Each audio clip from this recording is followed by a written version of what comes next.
on, guys? It's your boy, Atypical Security Guard. I want to come to you today with a few tips for getting in practice. Right now, getting to the range is very, very difficult for me. I know it doesn't seem like it because I put so many videos of me at the range, but my favorite range, Threat Dynamics, it's about 45 minutes away on a good day. So if I'm dealing with traffic, either going to or from, that can be over an hour in terms of commute. Also, ammunition, even though the price has come down, the availability has increased, it's still extremely expensive if you're putting a lot of rounds down target. So what are some of the things that we do to mitigate that? Clearly, it's dry fire, but dry firing at like your light switch or a piece of paper, that just gets a little bit old for me. And I like things that are a little bit more realistic in terms of what I'm going to be dealing with on the street or at work. So here are 2 tips for things that you guys can do to get in that repetition, that practice, and those draw strokes for you to be better prepared if ever you need to use your firearm. So one of the things that I've done is, working at a grocery store, I spend all of my time just making laps. I put in about 8 miles every day just walking around the grocery store.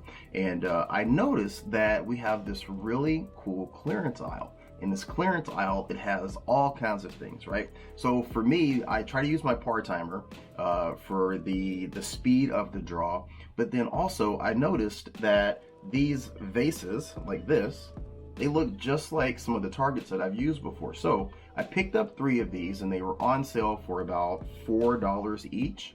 And then I place them around my living room, and then utilizing the par timer, I'm able to get my draw and try and get my my red dot or my iron sights, depending on which firearm I'm using that day, try and get them on target. So I'll show you guys how that looks.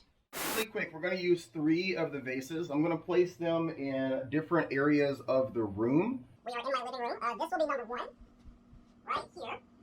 This one here will be number 2, we'll go towards the window. And in similar fashion, number 3 will go over towards the whiskey. Okay. So now we have 3 targets. Again, quick safety check of the firearm. There's no magazine. There is no ammunition. We're clear to go. And we're going to use the par timer, and we're going to go on a 1.4 second draw with 3 targets, okay? 3 targets at my back. 1, 2, and 3, okay? This is actually the first time I've done this. So let's see how this works out. All right. And shooter, stand by.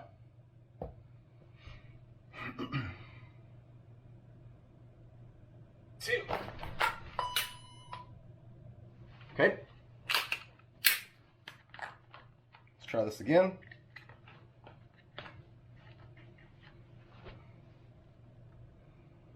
Shooter, stand by.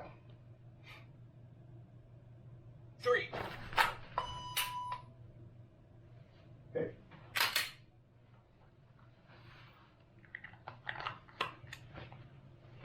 Last one, shooter, stand by. 2. Okay. So clearly slightly behind, just a little slightly behind with the break of that shot. But you guys can see how you can work all of these different things right here at home without any ammunition. I can already see like dropping down and getting on target, or moving off the X, getting on target. Like so many different things that I could do just utilizing these 3 $4 vases from a grocery store. So giving you guys some tips, hope you guys can find some things to do similarly, and please share some information. If you guys are doing things at home, dry fire wise, drill wise, share them, and let's help get the community better trained and better equipped. All right, thank you, be great, and be safe.